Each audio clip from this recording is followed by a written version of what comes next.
Good evening, everyone. My name is Kalayan Mendoza. I'm a field organizer with Amnesty International here in the Western region. Our office is located in San Francisco, right down the street. Amnesty International has been at the forefront of the grassroots human rights movement for the past 48 years. We've transformed the activist landscape with tools, materials, and resources that put power back into the hands of the people. In the spirit of grassroots activism and social media organizing, the Western Region Office of Amnesty International invites you to tweet about today's dynamic panel with a Twitter hashtag, Demand Dignity. Everyone get that? We want to help connect and broadcast your views, questions, and insights of this panel with the rest of the Twitter sphere by highlighting Demand Dignity. So if you have a Twitter account, we encourage you to support this inspiring campaign to end poverty by trending this topic using the hashtag Demand Dignity. Please join us in this exciting new vista of online organizing by adding us as a friend or following us for news, information, and updates about cutting-edge actions taking place in the Western region, or by following us on Twitter at Amnesty West. And we also have some Amnesty rock stars with clipboards, if you want to raise those up. And those clipboards, if you want to get more information about Amnesty International and the Demand Dignity campaign, please fill those out. And we'd also like to invite you to our Western Regional Conference, which is coming up on November 6th, 7th, and 8th, right here in San Francisco, California. And you can get more information right outside of the table. Enjoy the panel.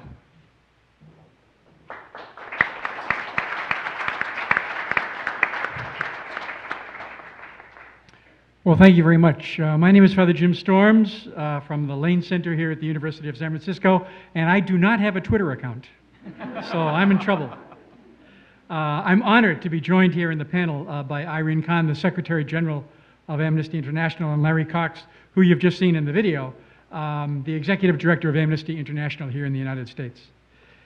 In their name, let me thank the sponsors of this evening, the Office of the President here at USF, University Ministry, Amnesty International here at USF, the McCarthy Center for Public Service and Common Good, as well as the Lane Center, and most especially all of you for coming. This is a wonderful, wonderful turnout. Thank you very much.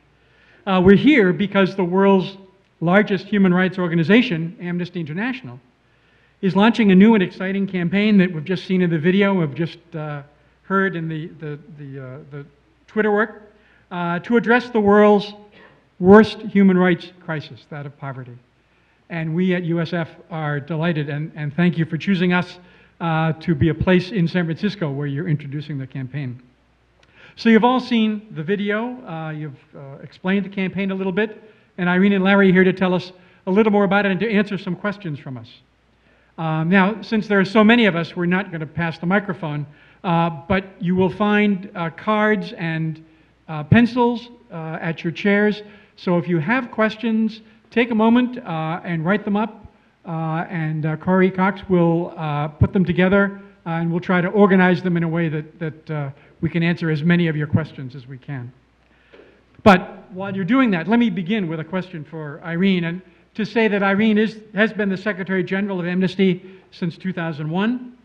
Before Amnesty, among many other things, she served as Senior Executive Officer to Mrs. Sadaka Ogata, the well-known and very successful UN High Commissioner for Refugees.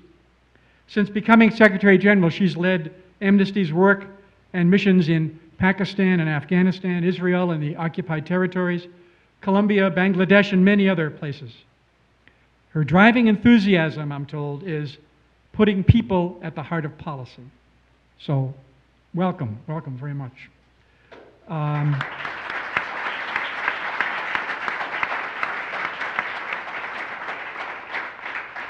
Many of you have seen the book, and a number of you have purchased the book already, called The Unheard Truth. And Irene, let me ask, The Unheard Truth puts the global struggle against poverty into the human rights perspective. What inspired you particularly from your personal experience to write this book? Well, you know, I come from a poor country. I don't come from a poor family. In fact, I come from a privileged family.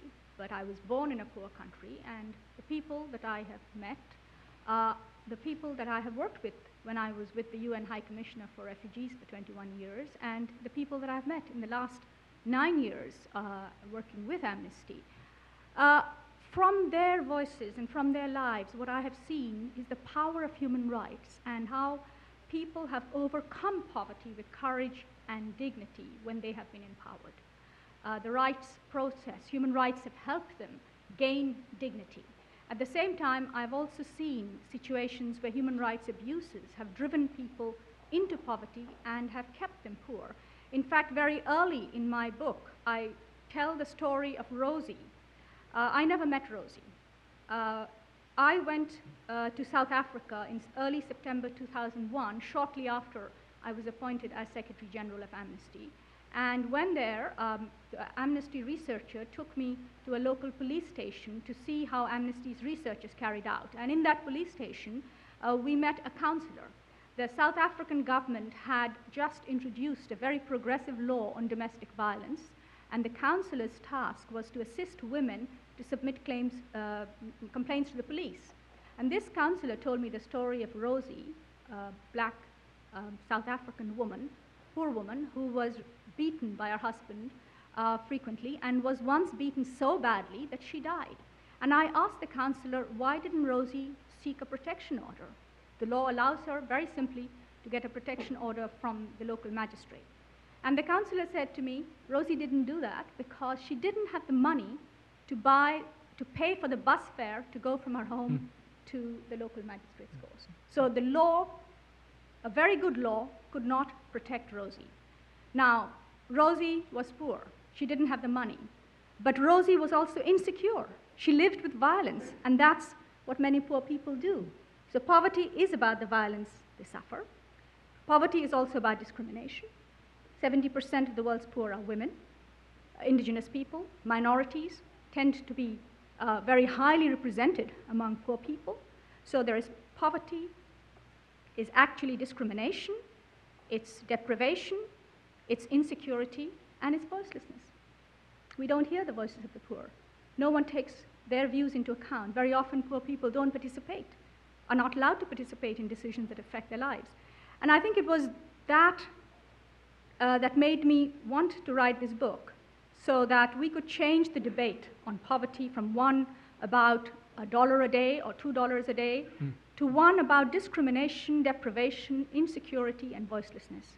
Not that we could point fingers and say, well, that's the problem, but so that we could use that understanding to find solutions to problems.